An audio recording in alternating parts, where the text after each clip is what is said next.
Nearly 30% of the swan flock here at Lake Eola is now dead. I'm your Orange County Community Correspondent, Jada Manihala, and I spoke with a veterinarian who's responsible for these swans following a recent outbreak of the avian flu.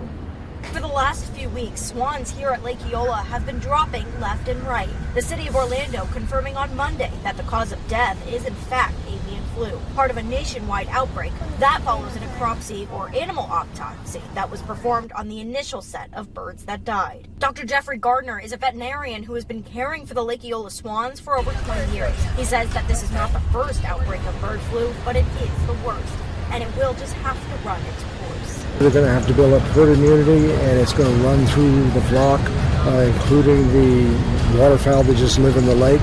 And then next year, this summer, the birds that are left will be immune. But Orlando saw an outbreak of bird flu in February 2024. So what's different now? Dr. Gardner says the flu mutates much like the flu in humans. And while bird to human transfer of bird flu is rare, it often presents as conjunctivitis in humans and in birds. Weakness, inappetence, nasal and ocular eye discharge. So now many of you at home have expressed concerns about the state of the water here at Lake Eola, suggesting that could be adding to the spread of bird flu, but that's not the case.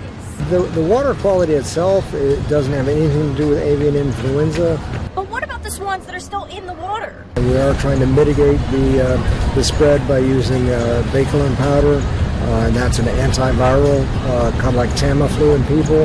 And we're trying to get birds out of the lake that are showing signs and get them some treatment to see if we can try to minimize the spread of the virus. Despite these warning signs being across Lake Eola that say do not feed the birds and people still feeding the birds, Dr. Gardner shares a message.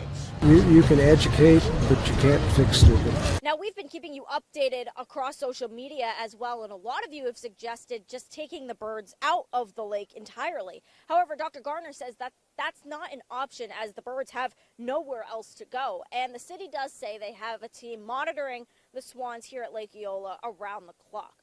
At Lake Eola in Orange County, I'm your community correspondent, Jada Manihala, News 6.